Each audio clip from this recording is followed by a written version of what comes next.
संसार आजको दिनमा हेर्नुस् किताकाट भएछ, समाजमा चिराचिरा भएको छ र सबैको भित्री भन्छ नि भनौँ साइकोलोजी के छ भने I am the best, I am the best बनाउनलाई मेरो ग्याङ खडा गरे र मैले मेरो सन्तानलाई भने, मेरो सन्तानले उसको सन्तानलाई हुँदै हुँदै यो संस्कारमा कन्भर्ट भयो। आजको दिनमा समाजमा चिरा भयो।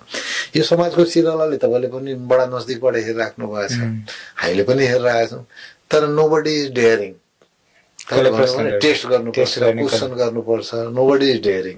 मेरो आमाले माइन्ड गर्छ होला होइन, चाहे मेरा पिताजीले माइन्ड गर्छ होला, यी मेरो काकाले माइन्ड गर्छ होला। चिर्नु पर्नु हो, चिर्दाखेरि त रिस्क लिनु पर्यो नि।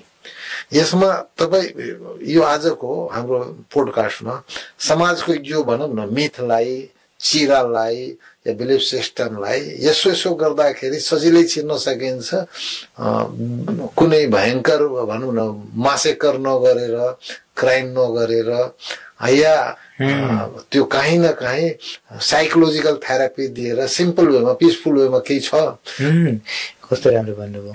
साइन्सले पढाउँदाखेरि ह्युमन इभोल्युसन अगाडि अर्थ कसरी बन्यो होइन, अर्थमा प्रजाति कसरी आयो, जीवन कसरी एक्जिस्ट भयो, अनि जीवन हुनको लागि तत्त्वहरू के भए र कसरी ती भए, हावा कसरी बन्यो, पानी कसरी बन्यो, माटो कसरी बन्यो, र यीहरू बनाउने एकजना कोही छ कि धेरैजना छन्। त यहाँबाट बिलिभ आउँछ कि म त सक्दिनँ क्रिएट गर्न।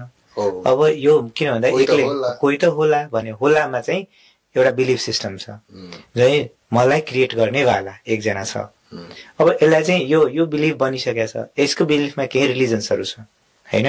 त तपाईँले चाहिँ हेर्न थाल्नुहुन्छ अब हाम्रो मुस्लिममा पनि एउटा बिलिफ छ कि कोही छ अल्लाह, अथवा जुन मैले देखेको छैन, सम्झेको पनि छैन, अनुभूति नै गरेर होइन, तर छ भनेर एउटा बिलिफ छ।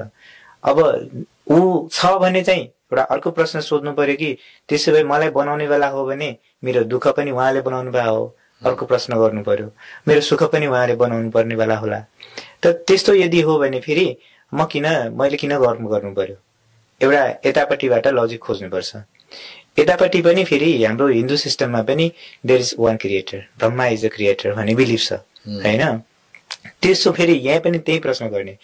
त अर्को प्रश्न फेरि के सृजना हुन्छ भन्दा कि तपाईँ केही क्रिएट गर्न सक्नुहुन्छ। पहिला तपाईँ यो संसारमा एउटा क्रिएट गरेर देखाउनु पर्यो क्या, कि चाहिँ यो चाहिँ मैले क्रिएट गरेको हो भनेपछि हामीले के एउटा बिलिभ गर्नुपर्ने कि कुनै एउटा बनाउने बेला चाहिँ कोही पनि छैन।